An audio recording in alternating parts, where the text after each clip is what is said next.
Alright, what's going on, everybody? Welcome into the video today, and today we are actually going to go over my helpful tips for y'all to get ready for the Pokemon Go Fest 2022 finale event that is happening on August 27th. Without further ado, let's get right into it. Tip number 1, clear out your Pokemon storage before the event happens. As you guys can see here on my game that I have right here, I have nearly 400 Pokemon storage available right now to me a few days before the event, which I'll end up going through it again on Friday just to double check everything and make sure I have enough storage possible. Now, when you're going through that storage, you are going to only want to keep like the best of the best Pokemon. Like, you're going to want to keep the 96s, the 98s, the Hundos, the Shinies, obviously. And of course, if you have any like costume Pokemon that you want to keep, or like special event Pokemon, stuff that actually means stuff to you, those are good ones to keep. But if you're holding on to like a 12, 12, 12 Caterpie for some reason, just transfer it. It's not worth keeping. You need as much storage as you can for this event, because I can guarantee you, if you grind out this event, you are going to be catching 500 plus Pokemon. My storage was full before I transferred everything, so I cleared up 400 Pokemon in my inventory during the double transfer candy that happened yesterday. Tip number 2, clear out your item bag. You're going to be needing as many Pokeballs as humanly possible, as much as you can freaking carry. You're going to want to get rid of tons of just the useless stuff that you're not going to use, or like hardly ever use at all. So as you can see here on my screen, I have a max 2750 item storage, and I have 2600 items right now. I have yet to recuperate from the Zigzagoon Community Day because I haven't gone out and spun a bunch of stops. But as you guys can see, I have 103 hyper potions, 150 max potions, over 100 revives and max revives. I have 300 rare candies, which honestly, you never get rid of rare candies. You just toss them into a Pokemon, usually a legend, because they're hard to get candies for. Ton of Pokeballs there, but honestly, you need more than that. I have 200 raspberries, 200 plus pineapple berries, and you're never going to want to get rid of golden raspberries or silver pineapple berries. Those are always kind of difficult to get, so you're always going to want to keep them. Like, what I always recommend to have is, I like to have around 100 of each minus the pineapple berries, because those are like really useful and I use those the most. Keep around 100 raspberries. Honestly, don't keep any nana berries. I usually only use those to like buddy Pokemon. Never get rid of Pokeballs and stuff like that unless you're like completely full of items and you want to get rid of actual Pokeballs in hopes to get more Great Balls and Ultra Balls. I'm just going to keep mine how they are right now. And as far as like charge TMs and stuff like that, I always keep like around 100 of those at a time, because you're never going to use a ton at a time, honestly. So keep that at around like 100 for me personally. Obviously, if you have a different amount of item storage, it's going to vary. So do what you can with what you got. Try to keep as many Pokeballs as you possibly can in your storage, but don't get rid of like everything, but try to get as much as humanly possible. As you can see, I'm getting rid of a ton of items because honestly, I don't need them, and I'm going to need as many Pokeballs as I possibly can for this event, because I'm gonna go through them. So now I have like 400 item space available, so I will go like sit at a park or something for like an hour, just spin Pokestops until my item bag is full,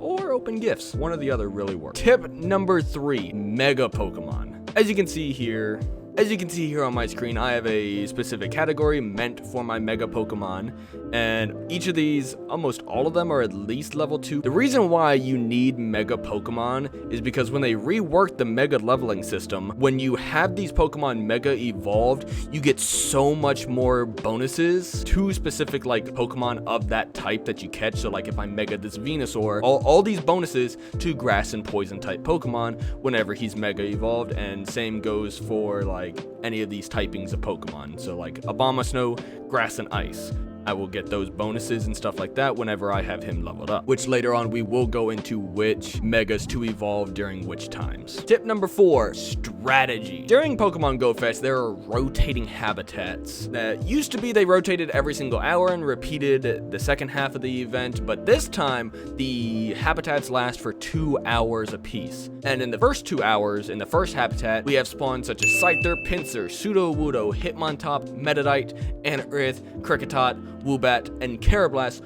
which every single one of those can be shiny. Plus, we have the Shaman Scarf Pikachu, which is a brand new costume Pokemon to come into this Pokemon Go Fest. Obviously, the Pokemon that you're gonna want to try and focus on the most as far as meta relevancy goes, Scyther, he has a Mega. It makes him one of the best, it makes him the best Bug type, and also one of the best Steel type Pokemon in the game when he is Mega evolved.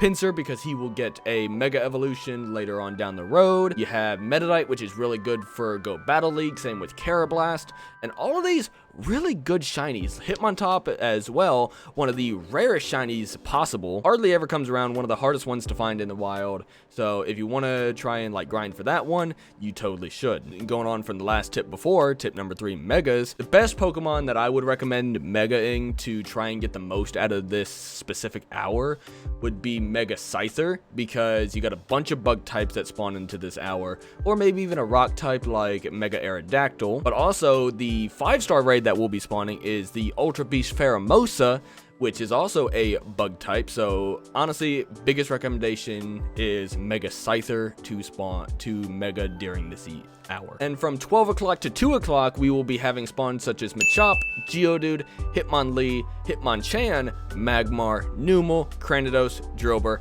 and Axew, and also Shaman Scarf Pikachu, but he's spawning during the entire event. Obviously, the spawns that you're going to want to try and get during this hour, obviously Axew, one of the best looking shinies in the game, if I do say so myself. Cranidos, very meta relevant Pokemon. Same with Machop, great shinies. Machamp is one of the best fighting types in the game. All of them except for Drillbur can be shiny eligible, so that's something that you should be striving for, is to get these shinies. As far as megas go, I would highly recommend since a lot of these are rock or fighting types, my biggest recommendations, if you have them, is Mega Aerodactyl or Mega Lopunny, because Mega Lopunny is a normal fighting type and Mega Aerodactyl is a rock flying type, which most of these are rock types or fighting types, so whichever one you want to go for. But the 5-star raid that will be happening during this 2-hour window is going to be Buzzwole, which Buzzwole is a fighting bug type. So if you want to maximize the most out of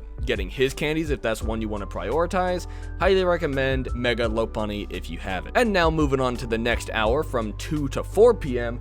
we have Electabuzz, Electrike, Lileep, Shinx, Sandcloak, Burmy, Combee, Fungus, brand new shiny, Joltik, Shelmet, and a Alolan Stunfisk. Yeah, as far as meta-relevant Pokemon, not really the best hour per se, I mean, you do have Electrike, which Magnetric is a mega that you can get, so obviously that's a good one to be grinding for, to try and get a good one to mega.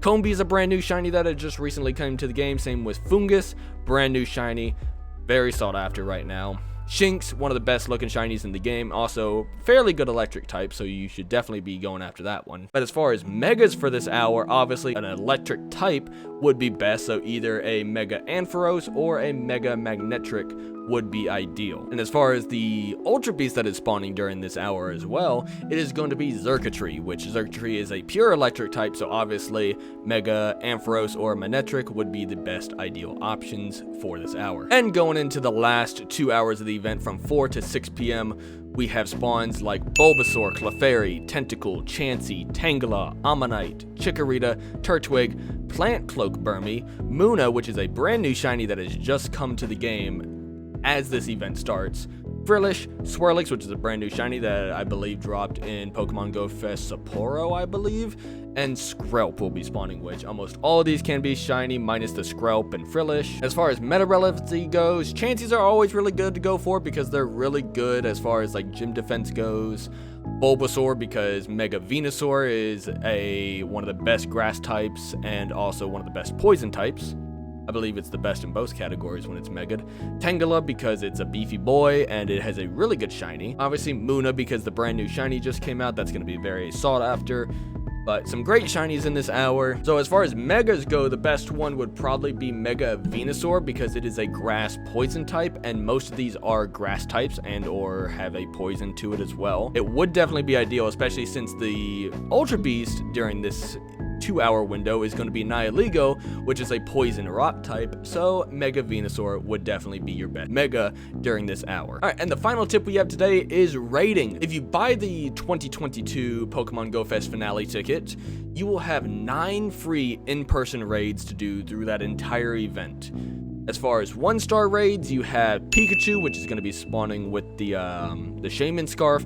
You have Axews, and you have Rockruffs that are going to be in the 1-star raids. As far as the 1-star raids go, prioritize Axew unless you really want the Pikachu or Rockruff. Obviously, most likely next year, Axew's going to have a community day, so if you want to prioritize Axew, go for it. It's probably gonna have a community day, so it might not be ideal to prioritize it. Might need to just go for the Ultra Beast, because who knows when they will be making a comeback to the game. Now, 3-star raids, just don't do them. The odds to get a shiny are terrible. The Pokemon in it, you got Snorlax, which is an amazing shiny, really rare shiny, but the odds of you getting anything good out of it, it's just not worth it. These Pokemon come back all the time, and the only ones that can be shiny are Snorlax and Druddigon. Now, 5-star raids, from 10 a.m. until 12 p.m., you have Pheromosa spawning, which, honestly, I would probably recommend just doing one Pheromosa raid just to get it in your Pokédex, because it's not going to be a very good Pokemon or very viable to the actual game itself. From 12 p.m. to 2 p.m., Buzzwole will be spawning, and Buzzwole is going to be really good for GBL, so if you're one of those GBL people, I highly recommend you grinding for Buzzwole and getting a good IV one from that. From 2 p.m. until 4 p.m. you will have Xurkitree spawning, which Xurkitree is the best all around as far as meta relevancy goes, and will be one of the best electric types in the game.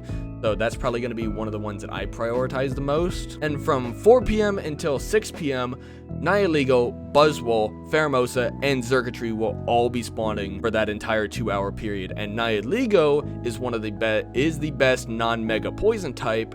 So highly recommend you trying to get one of the good IVs for that one, because you need a good poison type. But yeah, I hope my tips helped some of you guys today, because I know I'm not like an expert player by any means, but I play every day and stuff like that, so I know a little bit. I played through a few Go Fest, but if this is your first Go Fest, or you just want some tips on how to prepare for it, I hope this helped you. If it did, leave a like, comment, subscribe, all those good things, and I hope you guys have a wonderful Go Fest, and y'all stay safe. Peace.